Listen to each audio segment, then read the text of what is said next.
What is going on, you midnight monsters? Welcome to No Rest Gaming. I'm your host, the one, the only, Jervo Murn. And today I find myself in quite a pickle. As much as I like the Division, it's just goddamn boring. I have no will or want to make any videos on it, and I barely want to play it. It was such a big thing to get excited for, too. Finally, a decent open world game. Something that would remind me of SOCOM, something with a great story. Only it wasn't that. It was another disappointment, another Destiny, another Battlefield Hardline. It just didn't live up to expectations. If you haven't figured it out by now, today I'm going to talk to you about how the Division went from stud to dud, from hero to zero in 30 days flat. In the beginning, from the second you make your character until you complete the main missions, it seems like there's a lot of stuff to do. There are a lot of activities and tons of missions to be had, and there was. The problem comes once you've completed all the side missions and encounters, and you're trying to get some sort of gear for harder and harder content. If you haven't guessed it by now, the problem is there's nothing to goddamn do. Once all the side missions and encounters are done, the world seems as barren as the closed beta. You end up fast traveling everywhere because running from point A to point B, running into the same two people looting another dead body on the street 20 times, it's just motherfucking boring. So you end up fast traveling from safe house to safe house, from mission to mission, just to cut down on travel time. Because honestly, who wants to walk through a New York so empty? It looks like Trump became president and everyone just killed themselves or moved to Canada. Thankfully, you don't have to look at it long, as what you need to get blueprints and gear in the game is, well, Phoenix credits. And there are only so many ways to get those. Well, 3 ways if you really want to be picky. You can either run around killing named enemies in the Dark Zone for a whole whopping 3 credits a pop, or you can do the daily hard missions for 10, yippee. And then finally you can do one of the 4, yes I said it, 4, boring ass challenging missions.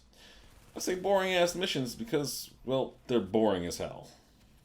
Out of those 4 missions, you're most likely going to be running the Lincoln Tunnel or Lexington Center over and over and over and over again. Why would you run these same 2 missions over and over again like that? Well, that is easy. Because you could usually run 2 Lincoln Tunnel missions in the amount of time it takes to run the Russian consulate mission. And if you have a really bad team, you could run 4 Lincoln Tunnel missions in the time it would take to run Watergate. Or Warrengate, whatever the fuck it's called. It also really doesn't help the boredom that the challenge part of the Division involves shooting bullet sponges, then moving to the next set of bullet sponges, rinse and repeat. Here we are, these badass sleeper spec ops with all this high-tech gear, and it feels like we're running around with fucking airsoft rifles while the rest of the city has real-life weapons and ammunition. That's boring as fuck.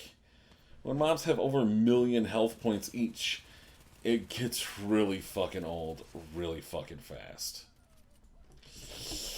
But you ain't giving me a just crafting. You can show the craft, your crafting so awesome. It's just so cool. Yeah, crafting was awesome. It was one of the funnest things to do in the game. But, it used to be until they nerfed the fuck out of it. You used to be able to farm for an hour or so and get enough materials to make several items, even enough to create several of the same weapons, just to try to get that exact talent set you want or that specific role. Now you're lucky to spend a full day farming just to get enough items to craft one fucking thing. And chances are that item's going to have some really crappy stats and talents on it. And that is understandable. They want the loot that drops to be the loot you go for. Unfortunately, that's just not the fucking case either. The drops you get from enemies, well, they're completely worthless. So in the end, you have enemy drops that are worthless, and you have crafting, which is about as worthless as not even having crafting in the game. In a loot and gear-driven game, there isn't any more of a point to play it if there's no loot and gear to be had. Come on, DICE, please. Then there's the PvP. Well, I guess you could call it PvP. Basically, it involves running around a quarter of the playable area, killing mobs that drop shit you don't need, hoping that random hackers play nice and don't one-shot you. Oh yeah, whew, that sounds so fun. No special PvP modes, no strategy, just run around, kill a bunch of NPCs, and hopefully get your gear out of the area. I had such high hopes for this game, and I always hoped it would be so much better. But the time sink has no rewards. The endless daily and weekly missions can be done in no time flat. And then it just is another grind. Not a grind for gear, but a grind for gear you can break down in hopes you can make another weapon or a piece of gear that will undoubtedly be stronger than anything an enemy drops. And the cycle continues. One long, boring walk through the Dark Zone. One long, boring walk through the Lincoln Tunnel. If you guys like this video, or just think I'm full of shit, and the Division is the best game in the world, feel free to comment below. Also, don't forget to give the old thumbs up button a try, and if you haven't already, subscribe to my channel for more content. This is Devilman telling you, try to get some rest out there. You know I won't.